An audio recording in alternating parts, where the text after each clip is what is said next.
Ladies and gentlemen, welcome back to the channel. The 1920s, a decade of jazz, flappers, bootleggers, and unchecked optimism.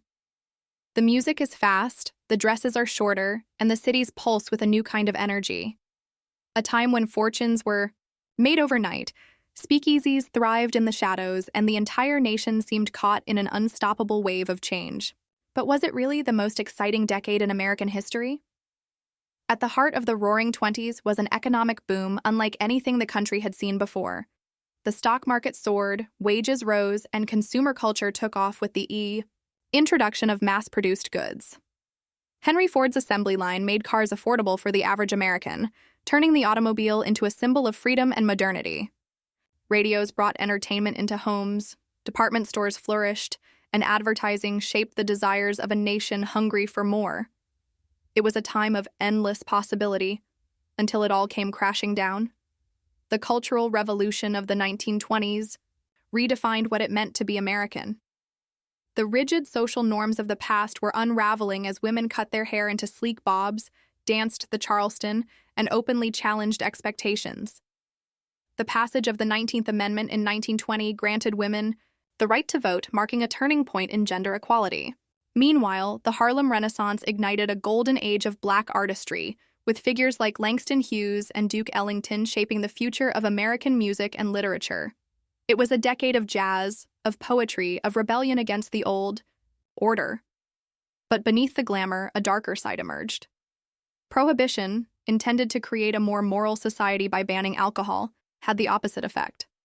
Illegal speakeasies flourished, organized crime exploded, and notorious figures like Al Capone built criminal empires worth millions.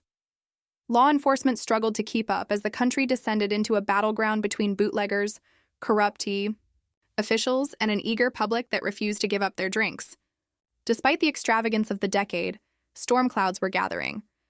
The wealth of the Roaring Twenties was not evenly distributed, and speculation in the stock market created an illusion of endless prosperity. When the market crashed in 1929, it sent shockwaves through the economy, ushering in the Great Depression. The opulence of the previous decade suddenly felt like a dream, a moment of dazzling excess before an era of hardship and uncertainty. So, was the 1920s the most exciting decade in American history? It was a time of extremes, of innovation and indulgence, of rebellion and recklessness. It was a decade that shaped modern America in ways both thrilling and tragic. The question remains, was it the peak of excitement, or just the prelude to the real drama that followed? The 1920s, often called the Roaring Twenties, didn't just happen by chance. They were the result of a dramatic shift in global and national dynamics following World War I. The war had fundamentally altered the structure of economies, societies, and industries worldwide. While Europe was left to rebuild after years of devastating conflict, the United States found itself in a unique position. It had suffered minimal destruction on its own soil. Its industries had expanded to meet wartime demands, and it had emerged as the leading global economic power. This transition laid the foundation for a decade of unprecedented economic growth and cultural transformation. Economic boom and industrial transformation. During World War I, American factories had been focused on producing military supplies, tanks, weapons, uniforms, and other essential materials. The war effort required rapid innovation in production techniques, and many of these advancements were carried over into the post-war economy. Once the war ended, rather than shutting down these factories, they pivoted to producing consumer goods. This shift allowed industries to take advantage of wartime efficiencies while catering to a civilian market eager to embrace modern conveniences. One of the most significant economic transformations of the 1920s was the rise of mass production. The most famous example of this is Henry Ford's assembly line, which revolutionized manufacturing. Before Ford introduced this method, assembling a car was a labor-intensive process that took many hours and required skilled workers to meticulously put each piece together. Ford's assembly line broke the process into smaller specialized tasks, performed by workers positioned along a conveyor belt. Each worker was responsible for a specific step, which dramatically reduced production time. For example, before implementing the assembly line, it took about 12 hours to assemble a single Model T car. By the mid-1920s, that time had been slashed to just 90 minutes. This increased efficiency meant Ford could produce cars at a much lower cost, allowing him to sell them at an affordable price to the average American. In 1908, when the Model T was first introduced, it cost $850, a significant sum at the time. By 1925, thanks to mass production, the price had dropped to just $260, making car ownership accessible to middle-class families for the first time in history. The spread of mass production, Ford's success with mass production didn't just change the automobile industry. It inspired other industries to adopt similar techniques. Factories producing household appliances such as washing machines, refrigerators, vacuum cleaners, and radios embraced assembly line production. This meant that goods that were once considered luxury items became more affordable and widespread. 1920s economy thrived on the idea that modern life could be made easier and more convenient. Electricity became more common in American homes, making it possible for families to use electric-powered appliances that reduced the burden of household chores. Women, who had traditionally spent hours on labor-intensive housework, could now rely on new devices to help with cleaning, cooking, and laundry. Another major product that defined the decade was the radio. By the end of the 1920s, more than 12 million American households owned a radio, transforming the way people consumed news, music, and entertainment. Radios became a symbol of modernity, bringing people together through shared experiences like listening to baseball games, presidential speeches, and jazz music from artists like Louis Armstrong. Consumer culture and the rise of Credit A's mass production made goods cheaper and more widely available. Advertising and marketing became powerful tools to encourage spending. The 1920s saw the birth of modern consumer culture, with companies using magazines, newspapers, and radio to promote their products. Slogans and jingles convinced people that they needed the latest gadgets and conveniences. But even as goods became more affordable, not everyone could pay up front. This led to the rise of credit and installment buying. Instead of saving for months or years to buy a product, consumers could purchase it on credit and pay in small monthly installments. This made expensive items, such as cars and appliances, suddenly attainable for the average American. While this fueled short-term economic growth, it also planted the seeds for financial instability, contributing to the Great Depression that followed the decade. Conclusion: a transformative decade. The 1920s were a period of rapid industrialization and consumer-driven economic expansion. Mass production, pioneered by Henry Ford, transformed the way goods were made and consumed. The widespread adoption of automobiles and household appliances reshaped daily life, making modern conveniences more accessible than ever before. However, the reliance on credit and speculative investments would later contribute to economic collapse. Still, for many Americans at the time, the 1920s felt like the dawn of a golden age, an era of prosperity, progress, and endless possibilities. 4. The first time, people didn't have to save for years to buy these new luxuries. Credit buying became the norm, allowing families to purchase goods on installment plans. Department stores encouraged shoppers to buy now, pay later, fueling a culture of consumerism that would define the era. The economy was booming, but beneath the surface, a dangerous trend was forming. Americans were spending money they didn't have, a financial risk that would come back to haunt them. As industries flourished, so did the cities. Urban areas swelled with people eager to be part of the modern age, drawn by the promise of jobs, entertainment, and a fast-paced lifestyle. Skyscrapers rose into the sky, neon signs lit up the streets, and nightclubs pulsed with jazz music. In places like New York and Chicago, the energy was electric, an endless party of innovation and progress. But while cities thrived, rural America struggled. Farmers, who had been essential during the war years, now found themselves in crisis. Overproduction led to plummeting crop prices, and new machines made farming more efficient, but also left many laborers jobless. The divide between urban and rural America deepened, creating tensions that would shape the political and cultural clashes of the decade. Technology advanced at an unprecedented pace, making life more interconnected than ever before. Radios became the centerpiece of American homes, bringing news, entertainment, and music to millions. For the first time, people could listen to live broadcasts of presidential speeches, baseball games, or the latest jazz hits from New Orleans. Telephones connected homes and businesses, making communication faster and easier. Home appliances like vacuum cleaners and electric stoves transformed domestic life, freeing up time for leisure and entertainment. The 1920s were, in many ways, the birth of modern America, a time when industry, technology, and culture collided to create something entirely new. It was an era of endless possibilities, but as the decade marched forward, the cracks beneath the surface began to show. The same prosperity that fueled excitement would soon expose deep vulnerabilities, setting the stage for the decade's dramatic highs and lows. The Roaring Twenties, a cultural revolution. Like no other, the 1920s wasn't just an era of economic boom, it was a period of cultural upheaval and reinvention. A new generation, shaped by World War I and eager to break free from the rigid traditions of the past, embraced modernity in every aspect of life. This was the Jazz Age, a term coined by F. Scott Fitzgerald, encapsulating the decade's spirit of exuberance, defiance, and innovation. American society saw dramatic shifts in music, fashion, entertainment, gender roles, and racial expression, shaking the foundations of conventional norms. For some, this transformation was exhilarating and empowering.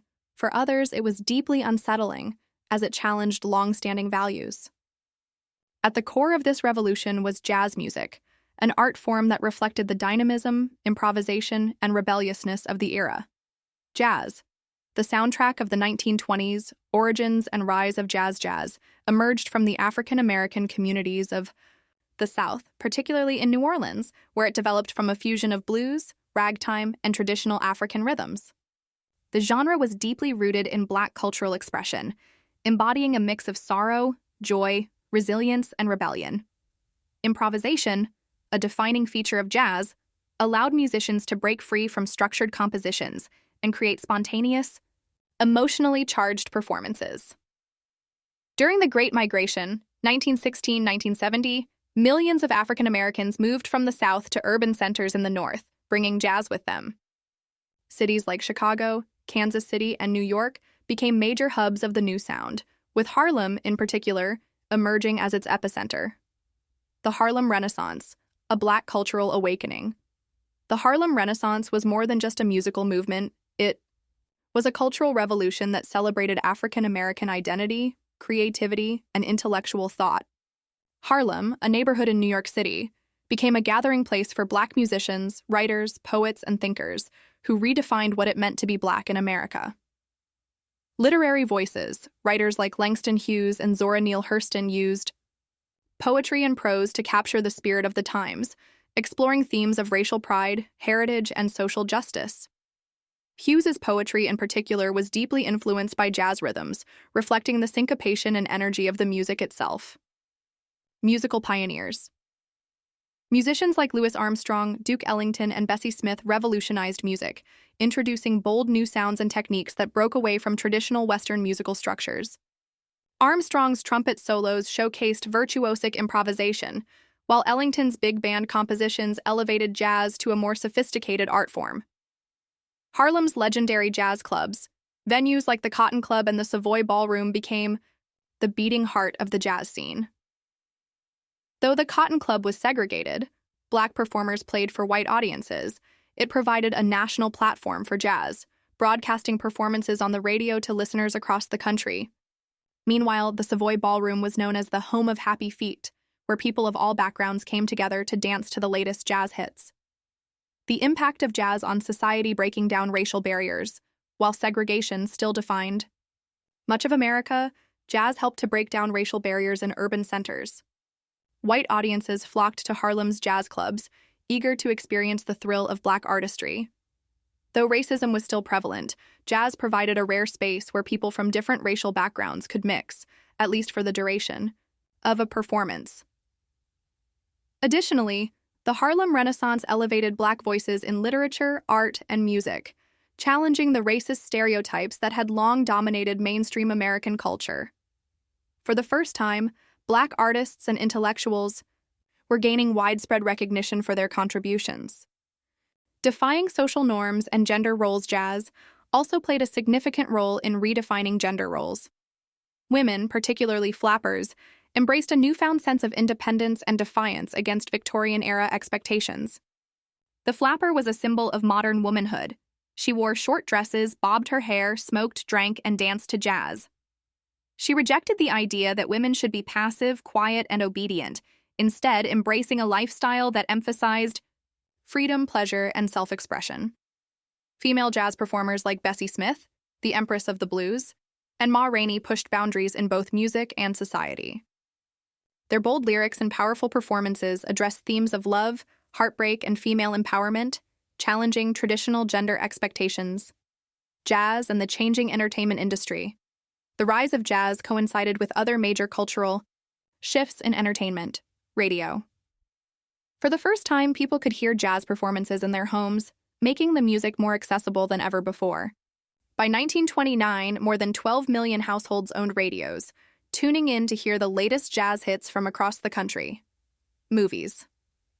The 1920s saw the rise of Hollywood, and by the end of the decade, talkies, movies with sound, incorporated jazz into their scores, further cementing its place in popular culture. Dance halls and speakeasies. The Prohibition era, 1920-1933, gave rise to illegal speakeasies, where jazz thrived as the soundtrack to underground nightlife. Dancing styles like the Charleston, the Black Bottom, and the Lindy Hop became symbols of youthful rebellion. The backlash. Jazz as a threat to traditional values. Not everyone embraced jazz and its cultural impact. Many conservative Americans viewed jazz as wild, immoral, and corrupting. Some religious leaders and politicians condemned it as a form of devil's music that encouraged reckless behavior, racial mixing, and the erosion of traditional family values.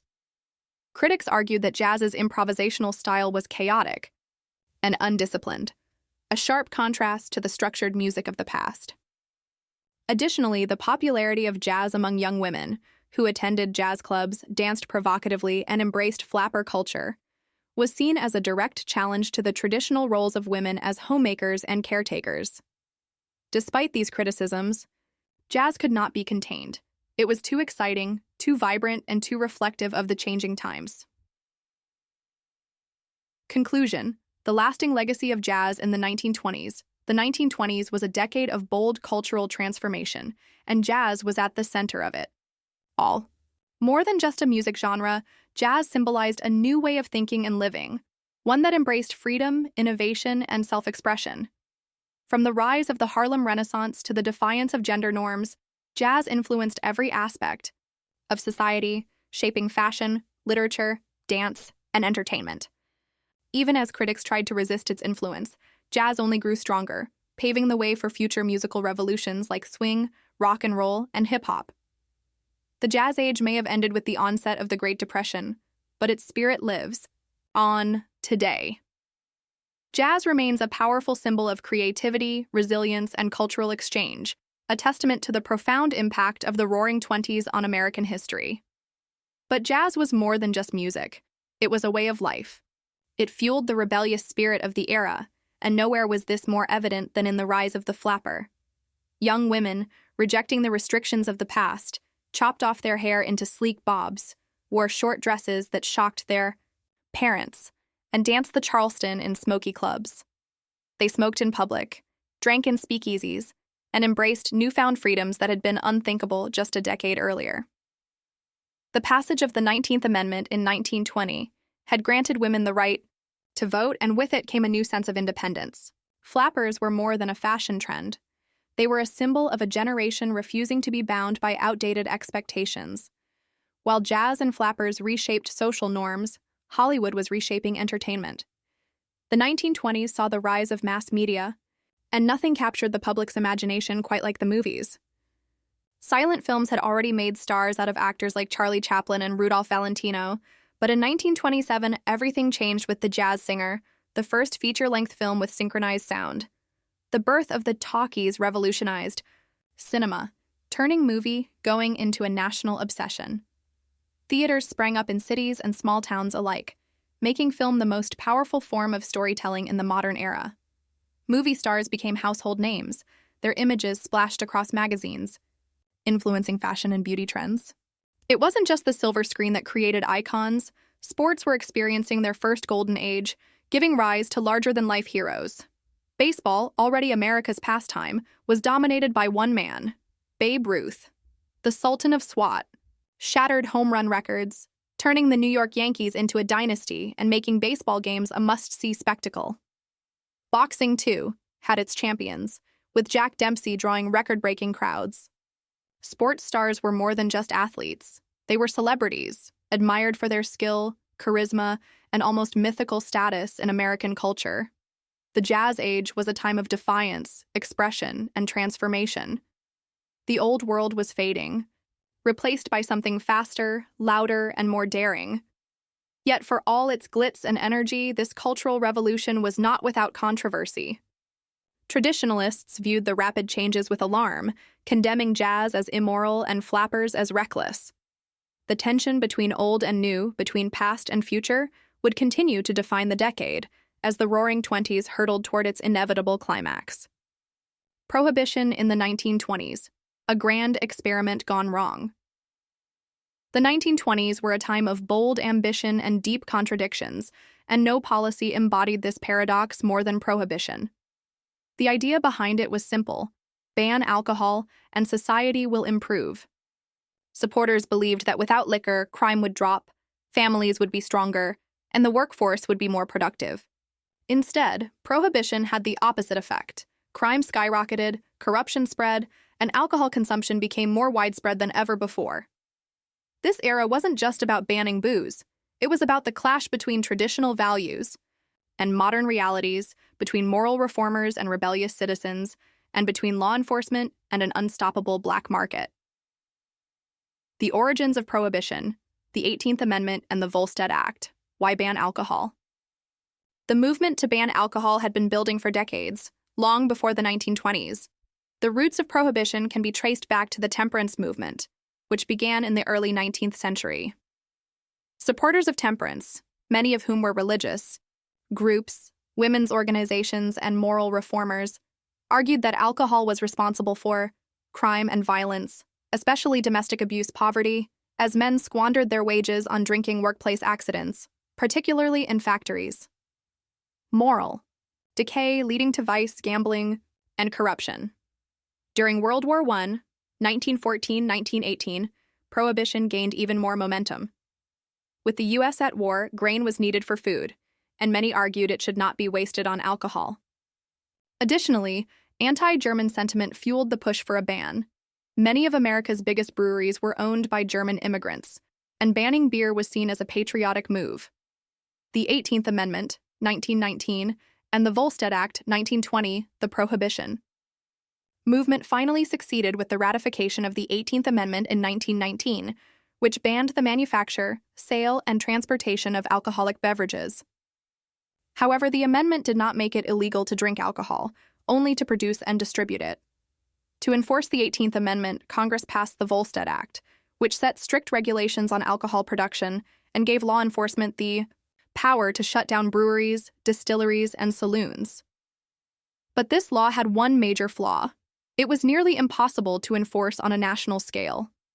The rise of illegal alcohol and organized crime speakeasies, the secret bars of the 1920s rather, than stopping people from drinking, Prohibition simply pushed alcohol underground.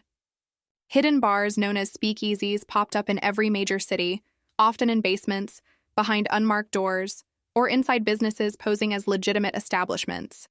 To gain entry, patrons often needed a password or a secret knock. These speakeasies weren't just places to drink. They became hubs of entertainment, often featuring live jazz, dancing, and gambling.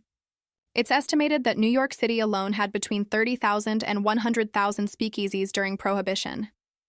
Bootlegging, smuggling alcohol into America. With legal alcohol production shut down, a massive black market emerged. Bootleggers, smugglers, who transported and sold illegal alcohol, became the new suppliers of booze. There were three main sources of illegal liquor: foreign smuggling, rum was smuggled from the Caribbean, whiskey from Canada, and other spirits from Europe. Bootleggers would bring shipments in by boat or sneak them across land borders. Homemade alcohol. Many people made their own alcohol, called moonshine or bathtub gin. Some of this was dangerously toxic, leading to thousands of cases of poisoning and death. Corrupt pharmacies and doctors. Since medical alcohol was still legal, some pharmacies sold medicinal whiskey with a fake prescription. Even Walgreens, a now legitimate pharmacy chain, expanded significantly during Prohibition thanks to these sales. Gangsters and the criminal underworld with alcohol illegal, the business of bootlegging became highly lucrative, and criminal organizations took control.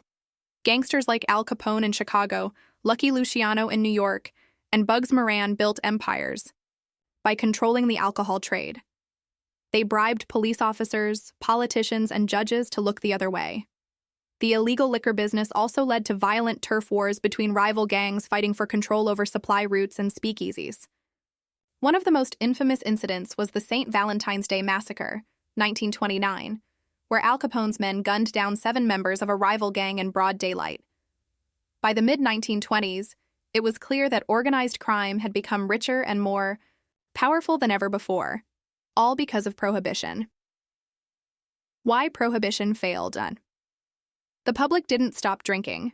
Prohibition was supposed to eliminate alcohol consumption, but it did the opposite. Drinking became more fashionable, especially among the younger generation. Many people who had never broken the law before became casual lawbreakers, going to speakeasies or making their own alcohol. The government couldn't enforce it there. Were only 1,500 federal agents assigned to enforce Prohibition across the entire country, far too few to control such a widespread problem. Many police officers and politicians were bribed by bootleggers, meaning enforcement was often corrupt or non-existent. The government lost millions in tax revenue that had previously come from alcohol sales. 3. Organized crime became too powerful. Rise of gangsters and violent crime made it clear that Prohibition was fueling lawlessness instead of reducing it. By the late 1920s, the American public had turned against Prohibition, realizing that the policy had backfired. The repeal of Prohibition. The 21st Amendment, 1933. By the early 1930s, the U.S. was in the grip of the Great Depression, and the government needed money. Legalizing alcohol again would create jobs and generate tax revenue. In 1933, the 21st Amendment was passed, officially repealing Prohibition. It remains the only constitutional amendment in U.S. history to be repealed.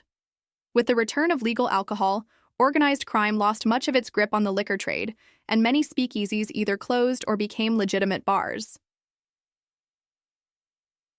The legacy of Prohibition. Even though Prohibition was a failure, it left a lasting impact on American society. Government regulation of alcohol. Today, alcohol laws vary by state, with some areas still maintaining restrictions. Expansion of federal law enforcement. The failures of Prohibition led to the creation of stronger federal agencies, such as the FBI, which originally expanded to tackle organized crime.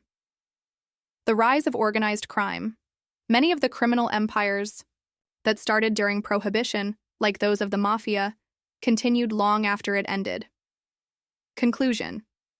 A lesson in unintended consequences, Prohibition was meant to purify American society, but it did the opposite. Instead of reducing crime, it created a vast underground economy, empowered gangsters, and led to widespread corruption. It also highlighted the dangers of trying to legislate morality on a national scale. In the end, America learned a hard lesson. Banning something doesn't necessarily make it disappear. It can make it more desirable and harder to control. 1920s were an era of excess and defiance, and nowhere was this clearer than in the failed attempt to outlaw alcohol. With legal liquor off the market, an underground industry exploded. Speakeasies, hidden, often lavish bars, popped up in basements, behind unmarked doors, and even inside businesses that disguised their true purpose. In New York alone, it was estimated that there were over 30,000 speakeasies, each requiring a secret knock, password, or membership to enter. Jazz music poured from these hidden venues, drawing flappers, gangsters, and even politicians who were supposed to be enforcing the ban. Behind the scenes, bootleggers ran an intricate network to smuggle and distribute alcohol. Smugglers, known as rum runners, brought liquor from Canada and the Caribbean, while moonshiners in rural areas distilled their own potent brews. The illicit trade was dangerous, but it was also immensely profitable, leading to the rise of organized crime syndicates that would dominate major cities. No figure loomed larger in this underworld than Al Capone. Operating out of Chicago, Capone built an empire on bootlegging, bribing police and politicians to keep his operation running smoothly.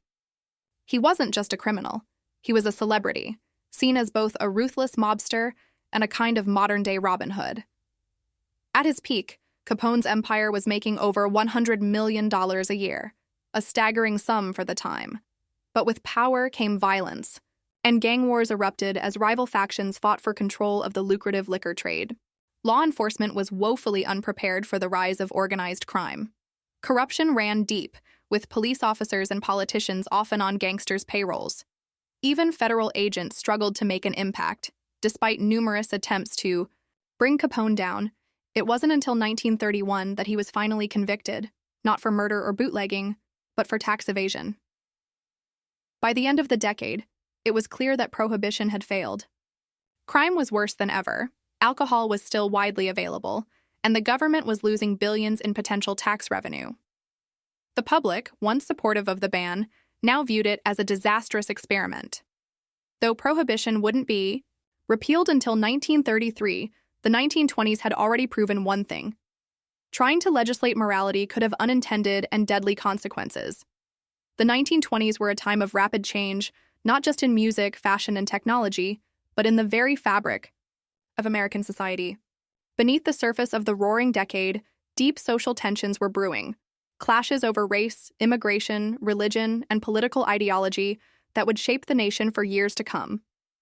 One of the most significant demographic shifts of the era was the Great Migration. Millions of African Americans left the rural South and moved northward, seeking jobs in booming industrial cities like Chicago, Detroit, and New York. With opportunities in manufacturing and service industries, Black communities flourished, and neighborhoods like Harlem became cultural epicenters. The Harlem Renaissance was one of the Great Migration's most profound outcomes, giving rise to new artistic expressions in music, literature, and visual arts. Figures like Langston Hughes, Zora Neale Hurston, and Duke Ellington became household names, defining a new era of Black identity and pride. However, this mass migration also led to racial tensions. In many northern cities, white workers viewed Black newcomers as competition for jobs and housing, leading to racial violence. The Chicago race riot of 1919, just before the start of the decade, was a brutal example of how these tensions could explode into bloodshed. While African Americans were building new lives in the North, they still faced systemic racism, segregation, and discrimination in employment and housing. Adding to the racial unrest was the resurgence of the Ku Klux Klan. Unlike its post-Civil War origins, the 1920s Klan was a nationwide movement, fueled by fears of immigration, racial integration, and shifting moral values. At its peak, the Klan had millions of members, not just in the South but in Midwestern states like Indiana and Ohio.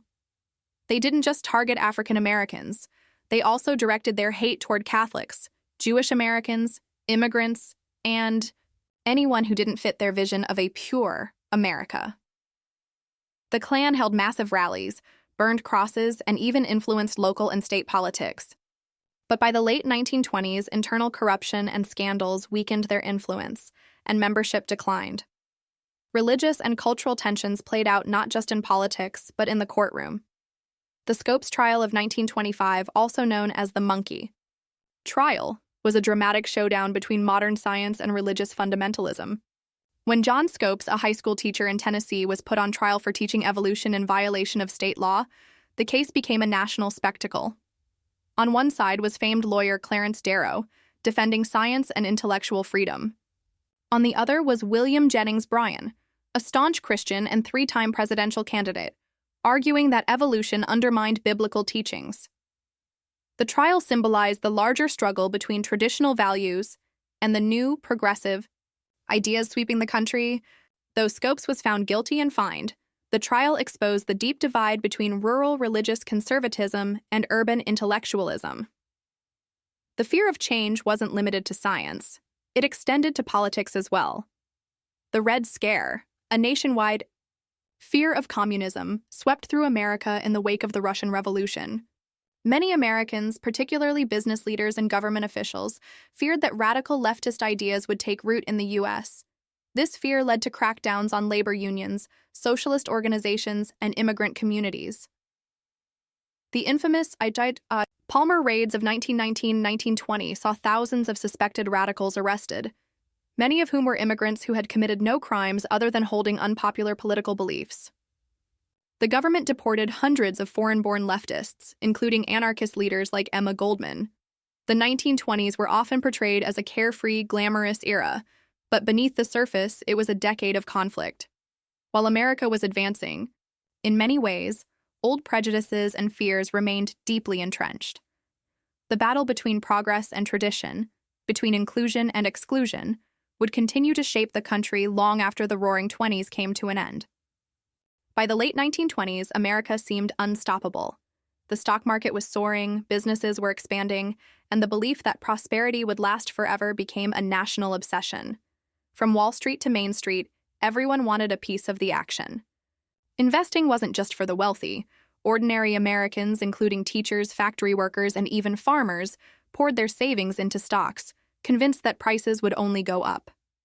The Roaring Twenties had been defined by innovation and excess, and many believed the good times would never end. Stock market speculation was at the heart of this economic euphoria. Investors weren't just buying stocks with cash. They were using borrowed money, known as buying on margin. With as little as 10% down, people could control large amounts of stock, hoping that rising prices would allow them to sell at a profit before repaying their loans. As more and more people jumped in, stock prices skyrocketed, creating what economists call a speculative bubble, one that looked stable on the surface but was actually built on fragile foundations. Yet, beneath this dazzling economic boom, cracks were forming. Warning signs were everywhere, but few wanted to see them. Overproduction was a major issue. Factories were churning out goods faster than consumers could buy them, leading to surplus inventory and slowing sales. The agricultural sector, which had been struggling since the end of World War I, was in crisis, with farmers unable to keep up with falling crop prices. At the same time, wealth was concentrated at the top. While the rich got richer, most Americans saw their wages stagnate. The economy was booming, but much of it was an illusion, propped up by credit and unchecked speculation. Then came October 1929. The market had already shown signs of instability earlier in the year, with brief but sharp declines. But on October 24th, what would later be called Black Thursday, panic set in. Investors began selling off stocks in large numbers, causing prices to plummet. Banks and financial institutions tried to reassure the public, but confidence had been shattered. On October 29th, Black Tuesday, the crash reached its peak. Over 16 million shares were traded in a single day as investors desperately tried to sell before prices fell further. Many who had bought stocks on margin found themselves wiped out, unable to repay their loans. The market collapsed, triggering a financial disaster that would ripple across the entire country. The crash wasn't just a bad day on Wall Street. It marked the end of an era. The Roaring Twenties, with all its excess and optimism, had come to a dramatic and devastating close. In the months that followed, businesses shuttered, banks failed, and millions lost their jobs.